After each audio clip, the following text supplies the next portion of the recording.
and the Christmas tree. It was a few days before Christmas. The snow was falling, and everyone in Tidmouth was getting ready for the big Christmas party. "Thomas, you need to pick up the Christmas tree," Sir Topham Hatt said.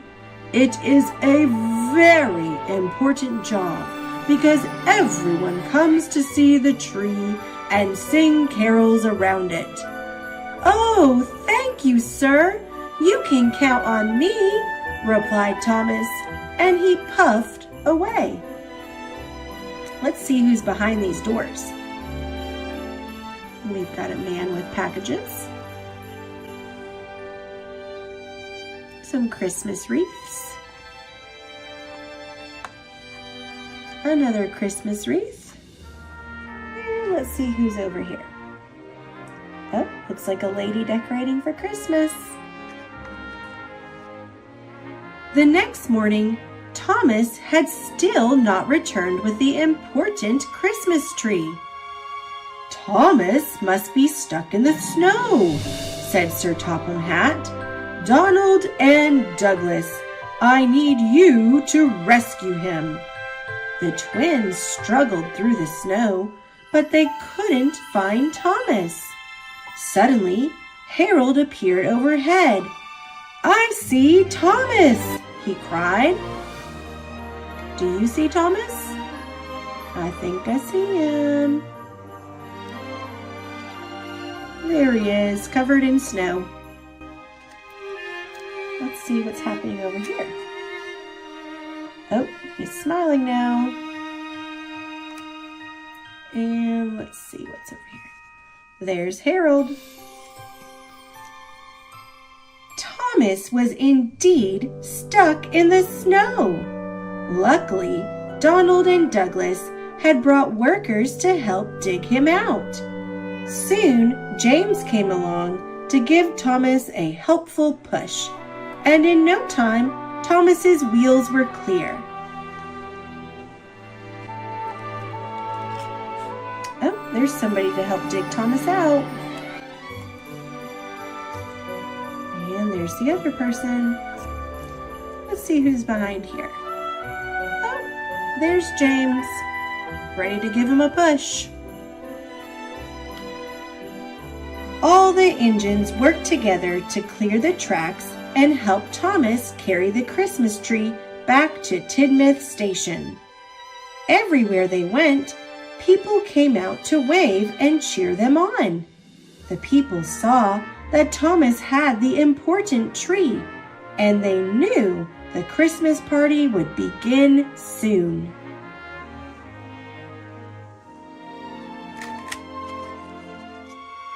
There's that little boy waving, and the snowman's waving too.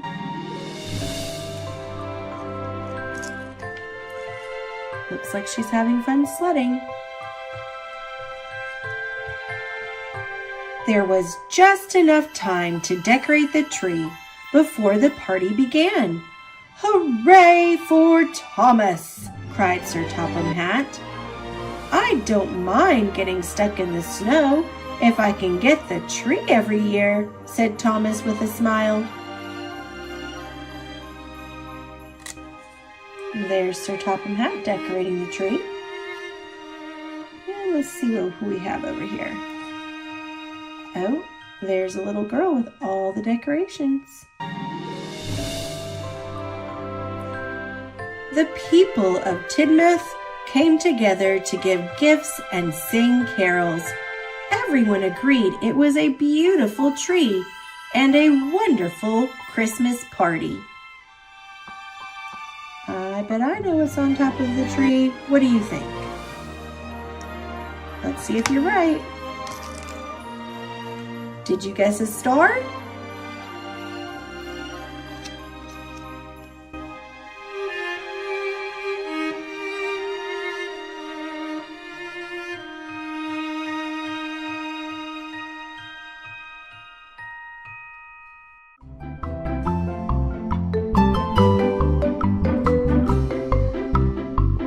Thanks for watching. click subscribe. See you later, alligator.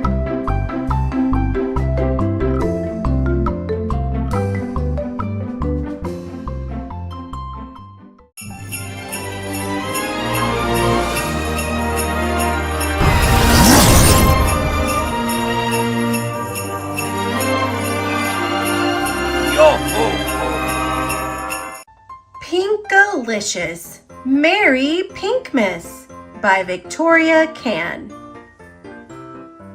It was almost Christmas, and my family and I were all busy with our holiday planning. I was so excited. At dinner, we talked about what we loved about this time of year. I love wrapping presents, said Daddy. I love getting presents, said Peter. I love making cookies, said Mommy. I love eating cookies, I said. Peter liked setting up our dad's old train set and pretending that it was going to the North Pole. I liked putting up our handmade Christmas decorations, and we all loved having hot cocoa. After Daddy hung the mistletoe, we took a walk around the block. Look how beautiful and unique everyone's holiday decorations are, Mommy said. Let's make this year's Christmas extra special, I said. Let's add glitter to this year's holiday cards, said Mommy. Let's make our own wrapping paper for this year's presents, said Daddy. Let's put up pink Christmas lights, said Peter. I have an idea, I said.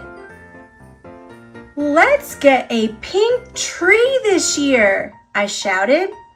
A pink tree? Said Peter. There's no such thing.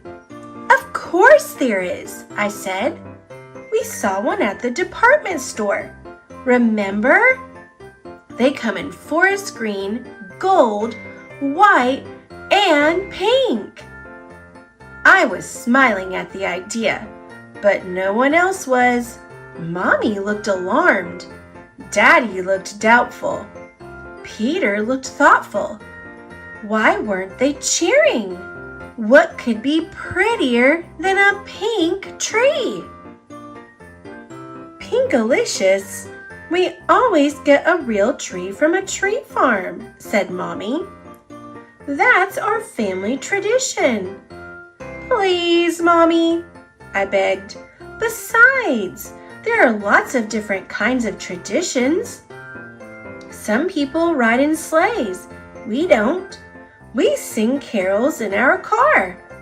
I marched all the way home. And milk for Santa? We leave Santa a strawberry milkshake. That's a pinktastic Pinkerton tradition. Said Mommy. I could see that she was thinking it over. Pinkalicious, real trees smell so good, said Peter, sniffing the air at the thought. I look forward to coming home to the yummy smell of pine. A pink tree would be artificial. I don't want a fake tree. Wait right here. I have just the thing, I said, and ran off to rummage through the junk drawer. Ta-da! Feast your nose on this. You won't ever want to leave the house. Said Peter. I could see that he was thinking it over. Pinkalicious, said Daddy. Where on earth would we keep the tree after Christmas? Our house is jam-packed, full of sports equipment and art supplies. That's easy to solve, I said. We'll keep the tree in the backyard. The blue jays and cardinals will be able to enjoy it all year long. Said Daddy. I could see that he was thinking it over. After a few days passed and we still didn't have a tree, I began to worry. Mommy, just think, if we get a pink tree, we'd be saving a real tree from being chopped down. Can we go today and buy a pink tree?" Mommy made her snow angel wings extra big, but didn't say a word. "Daddy, Christmas is only 2 weeks away, and we still don't have a tree. If we don't get the pink tree from the store, they might run out. Can we go right now?" Daddy added more snow to our igloo, but didn't say a word. What more could I do? I guess the only thing left was to cross my fingers and toes and hope for the best. It was almost Christmas. We mailed the glittery holiday cards, our stockings were hung, our Christmas lights twinkled, but we still didn't have a tree. Peter and I were working on a card for Santa when Mommy and Daddy walked through the door. I gasped. Then I squealed. Then I shouted, "Pink, pink, hooray!" We had a new tradition. Now that we had a pink tree, it was time to start decorating it. I placed each rose, fuchsia, and magenta colored ornament on the tree with care. It was hard for me to fall asleep on Christmas Eve. What would Santa think of our card? Would he like this year's strawberry raspberry milkshake? Would he be surprised to see a pink Christmas tree? What was Santa bringing for me? Peter and I rushed downstairs. Our tree looked pink-sational. Santa left us a note, I said, waving it in the air. He said he's never seen anything like our tree and that it nearly blew his boots off. If he liked this idea, he was sure to like my idea for next year, a pinkerific pink Santa suit. This Christmas turned out to be truly pink-tastic. Even the birds liked our new family tradition.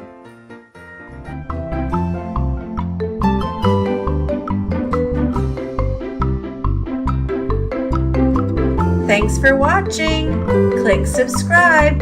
See you later, alligator.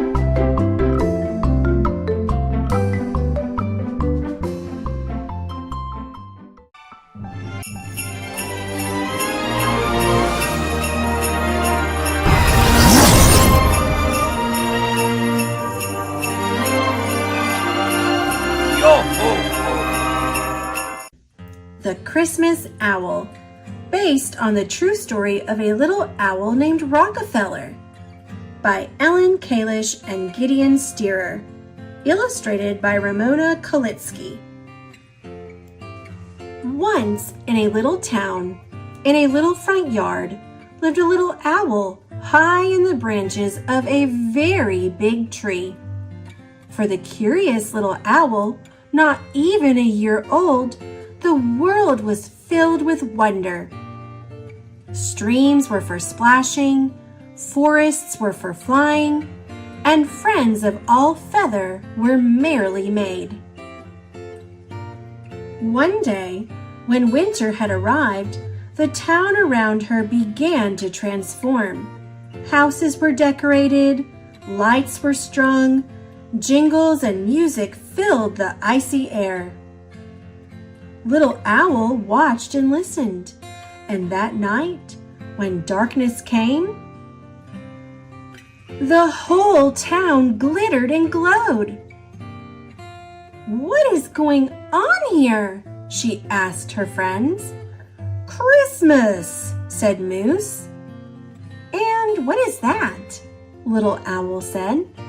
"Not sure," said Rabbit. "No idea," said Skunk. "No one knows," said Squirrel, "but it happens every year." The next morning, confused as ever, Little Owl flew home, where she found some people standing around the big tree's trunk. "It's beautiful," said one of them. "It'll be a perfect Christmas tree," said another. "A Christmas tree?" Little Owl wondered. "My home is Christmas?" The workers began attaching wires and ropes to the tree. As Little Owl hid in the shadows, the branches pulled tight around her. She was trapped. Then she heard a roar. The tree shook. Spinning and swaying, it was lowered down onto a truck. Little Owl was dizzy. "Is this Christmas?" "Say goodbye to our tree," someone called as the big truck rumbled away. "Your tree?" wondered Little Owl. "How could anyone own a tree?" For hours and hours they drove. The cold wind rushed beneath her feathers. Little Owl was hungry, but there was nothing to eat. She was thirsty, but there was nothing to drink. She was lonely, and her friends were far, far away. "Is this Christmas?" Pinned against the tree, she tried to sleep. At last, 3 days later, the truck came to a stop. Again, the tree jostled and lifted. Then, all at once, its branches spread. Worn and weak, Little Owl edged out into the light. "Where am I?" Below her, hundreds of people stomped and scowled, and cars clogged the streets. Above, strange towers scraped the sky. "This is not home." She tried to flap her wings, but she wasn't strong enough. As her eyes were closing, she saw, "There's an owl in here." When Little Owl awoke, she was in a box. It opened and a new face peered inside. "Hello, little one. I'm Ellen. Let's get you inside." Whatever Christmas was, it seemed to have gotten inside the house. The place was warm and cozy. It seemed, oddly, to be made for birds. "Why are you here?" Little Owl asked. "Broken leg," said Hawk. "Broken wing," said Falcon. "But Ellen looks after us until we're ready to fly free again." After all this, Little Owl wondered, could a human really help? Over the next days, Little Owl gulped down water and gobbled thawed mice. She was given an X-ray, and every day Ellen checked her feathers, eyes, and ears. Ellen is helping. Could Christmas be caring? Could Christmas be kind? Ellen held Little Owl in her hand. "After all you've been through," she said, "it's a miracle you're alive." But was Little Owl ready to fly? "Almost," cried her new friends. Ellen smiled. "Almost," she said. At last, at dusk on Christmas, they drove to the top of the mountain. Ellen lifted Little Owl from the box and raised her arm. "You're free," she said. "Welcome home." For the last time, the friends looked at each other. Then Little Owl flapped her wings and flew higher and higher into the sky. But she wasn't going home just yet. When at last she reached the very big tree, which was now a very big Christmas tree, she settled on her favorite branch, bright and brilliant. The city was not what she remembered. The cars had disappeared. The great towers were merrily lit. The people were smiling and skating. Some were even singing. They held hands and hugged. All it seemed were eager to love. Is this Christmas? Yes, Little Owl thought. It must be. For some time, Little Owl sat, basking in the golden glow. When at last the moon peeked above the buildings, she knew it was time to go home. "You're back!" her friends cried, gathering round. "And just in time for Christmas," squealed Moose. "Whatever that is," added Rabbit. "Actually, I may have learned something about it," said Little Owl, as they all nuzzled close. "Could you tell us?" "Of course," said Little Owl, knowing full well that this was Christmas too.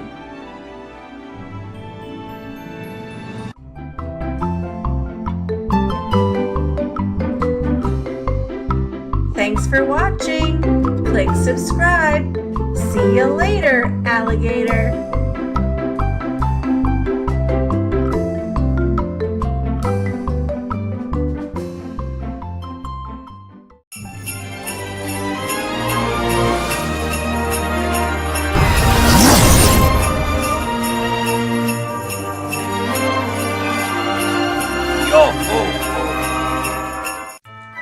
Red and Lulu by Matt Tavares. Red and Lulu were happy in their tree. Their nests were always safe in its branches. Its shade kept them cool on hot summer days, and its evergreen needles kept them cozy when autumn winds howled. It was the perfect place to live all year long. But their favorite time of year by far was winter. The family would decorate the tree with lights, and sometimes people would gather near and sing. "Oh, Christmas tree, thy leaves are so unchanging." Red and Lulu loved listening to the people sing about their tree. Sometimes they even sang along. One chilly morning, just as the cold months were starting again, Red went out to find some breakfast. Lulu stayed behind, tucked in the branches of their tree. When Red returned, he could not believe what he saw. Their tree had moved. It was on its side, strapped to the back of a big truck. Red could hear the sweet sound of Lulu's song coming from inside the tree. And then the truck drove away. Red chirped frantically, telling Lulu to stay right where she was, telling her that he would be right there. Red flew as hard as he could for as long as he could, but the truck was just too fast. Before long, Red lost sight of the tree. Still, he kept flying, trying to catch up. Soon he found himself in a strange place, unlike any place he had ever seen. For days, Red searched everywhere. He was tired and hungry. He wondered if he would ever see Lulu again. The snow reminded him of Lulu. He missed her so much. He could almost hear the song they loved. "Oh, Christmas tree, thy leaves are so unchanging." Wait! He could hear the song they loved. Red flew toward the sound. The voices grew louder and louder. Then he turned the corner.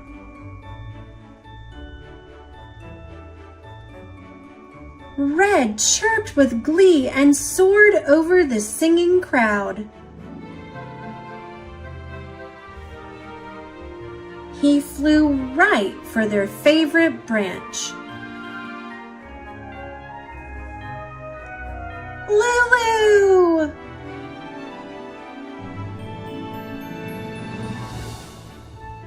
Red and Lulu were happy in their tree and watched with pride as hundreds of thousands of people marveled at its beauty.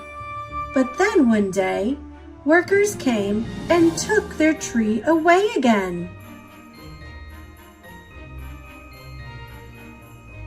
This time, Red and Lulu stayed. They found a new place to make a home, in a park surrounded by trees and grass and lots of friends.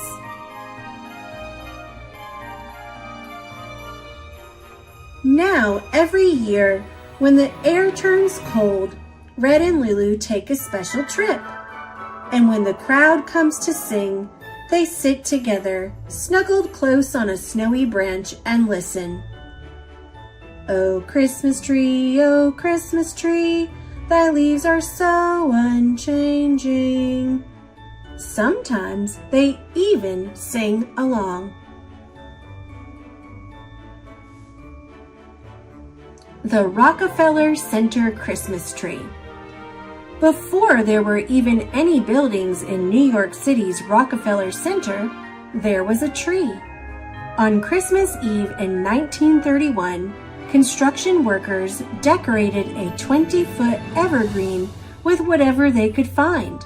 Strings of cranberries, paper, garlands, tin cans, and even foil gum wrappers. Little did they know that they were starting a tradition that would last for 8 decades and beyond. Now every year, the head gardener at Rockefeller Center searches far and wide for the perfect Christmas tree. The chosen tree is almost always a Norway spruce, a type of tree that is not native to the United States. So it's usually found not in the forest, but in someone's yard, where it was planted decades ago.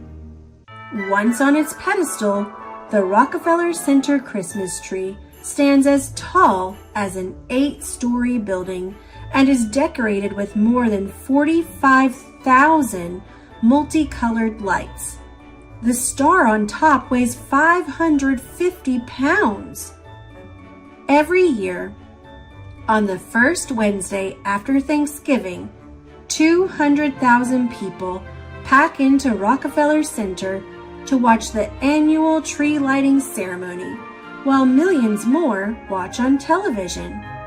And every day until the tree is taken down in January, hundreds of thousands of people visit Rockefeller Center to see the world's most famous tree.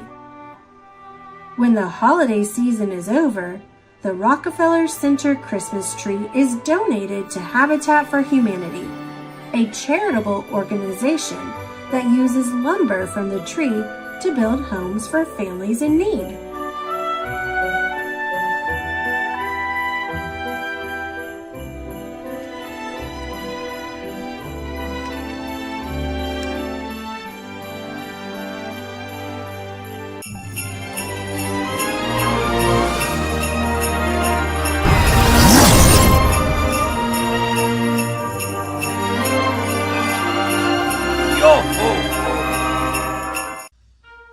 Mr. Willoughby's Christmas Tree by Robert Barry. Mr. Willoughby's Christmas tree came by special delivery, full and fresh and glistening green, the biggest tree he had ever seen. He dashed downstairs to open the door. This was the moment he'd waited for. A magnificent tree! Splendid! He cried. Please, sir, won't you carry it right inside? I think it might look best this year, right in the parlor corner here." But once the tree stood in its place, Mr. Willoughby made a terrible face. The tree touched the ceiling, then bent like a bow. "Oh, good heavens!" he gasped. "Something must go." Baxter, the butler, was called on in haste to chop off the top, though it seemed quite a waste. "That's great!" Mr. Willoughby cried with glee. "Now we can start to trim my tree." When the trimming was well underway, the top was placed on a silver tray. Baxter said, "I know just who'd be delighted with this Christmas tree." So it was presented to Miss Adelaide, Mr. Willoughby's upstairs maid. "Won't this tree be a pretty sight when I have trimmed it later tonight? But the top, oh dear, I'm so afraid will have to be cut," sighed Miss Adelaide. And so with scissors sharp and long, she snipped off the top while she hummed a song. The top was set out the very next day, in back of the house, to be thrown away. That little tree top caught the eye of Tim, the gardener, passing by. He certainly was not about to see that little tree thrown out. He hurried home straight away to see what Mrs. Tim would say. Fa-la-la-la-la, surprise, surprise! His wife could not believe her eyes. "But our house," she said, "is so snug and small. I do not believe we need it all." And before Tim had a chance to shout, she cut off the top and threw it out. Barnaby Bear was padding by. It almost hit him in the eye. Now, who would throw a tree away so very close to Christmas Day? "I'll take it home. That's what I'll do. Look, Mama Bear, I've a present for you." "Isn't it a pretty tree?" yawned Barnaby quite drowsily. But Little Bear, standing off far, cried out, "That tree won't hold a star." Barnaby said, "Let's cut a hunk off of the bottom here at the trunk." But Mama Bear just shook her head and sliced the treetop off instead. "Jolly by golly," Barnaby said with a kick. "Mama, that surely is just the right trick. Let's trim it with bells and honey rings, some berries and tinsel and popcorn on strings." Mama said, "Trim it just as you like. I've got to tidy up for the night. This top we won't need any more. I'll put it just outside the door." Later on that frosty night, Frisky Fox came into sight. He spied the treetop, rubbed his chin, opened his sack, and stuffed the top in. He scampered home and jumped his gate. This Christmas present couldn't wait. "It's even better than mincemeat pie," said Mrs. Fox with a happy sigh.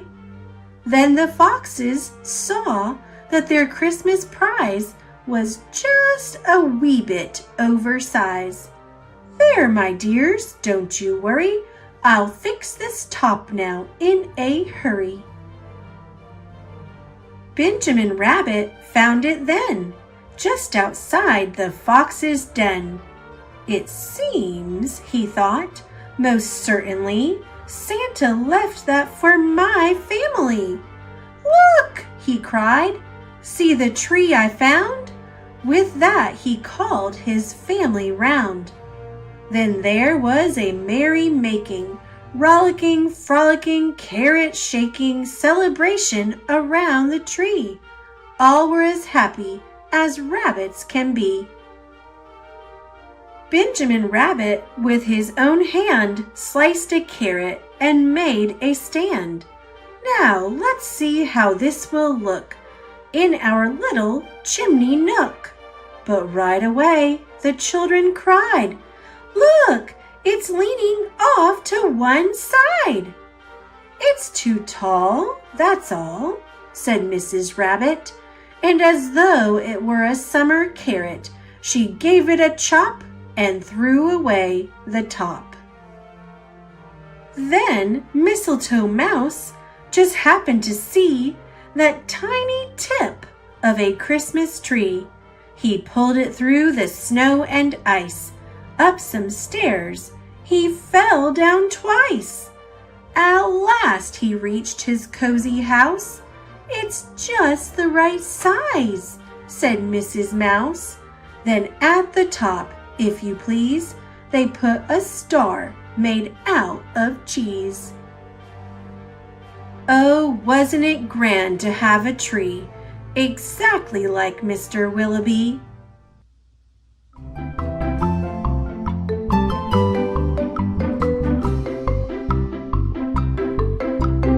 Thanks for watching. Click subscribe. See you later, alligator.